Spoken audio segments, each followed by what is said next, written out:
Всем привет, меня зовут Алина, и сегодня я буду вашей дежурной по городу. Пандемия внесла свои корректировки в жизни каждого из нас. Не исключением стали и молодые пары, которые планировали образовать новую семью этой весной.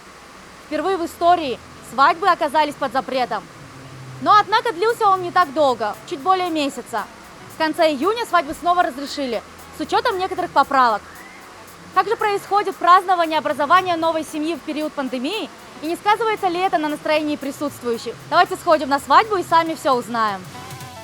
Ресторан Джованон, как и многие другие, не работал из-за пандемии целый месяц. Количество желающих отметить свадьбу после снятия карантина резко выросло. Многие бронировали ресторан еще в апреле. Сегодня вечером здесь готовятся принять очередных новобрачных. Столы расставлены на расстоянии друг от друга с учетом социальной дистанции, а официанты работают в уже ставших привычных масках и перчатках, которые периодически обрабатывают антисептиком.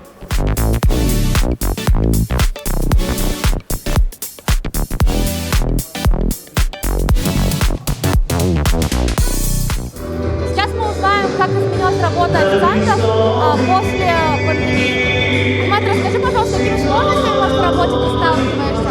Как изменилась ваша работа? В связи с пандемией нам стало немножко тяжело. Мы делаем, все, чтобы наши посетители чувствовали себя в безопасности. Маска, конечно, работа немножко тяжело, но все ради безопасности наших гостей. Мы все соблюдаем.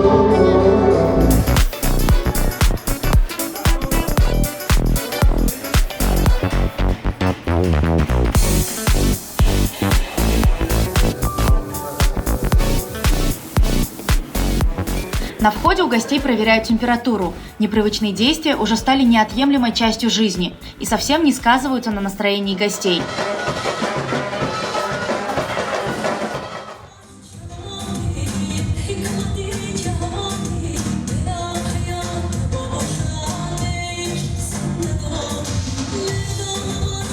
С 1 июля в этом ресторане, как и раньше, каждый вечер играет музыка и веселятся гости.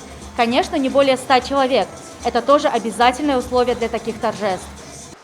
По большому счету, кроме количества гостей, практически ничего не изменилось. В банкетном зале гости могут быть без масок, а значит, ничего не мешает поздравлять молодых и радоваться за молодую семью, как и раньше. Как мы видим, даже COVID-19 не смог победить надежду и любовь. На таджикистанских свадьбах по-прежнему шумно, весело и много танцев. Однако помните о том, что вирус не исчез. Поэтому берегите себя и соблюдайте все рекомендации ВОЗ.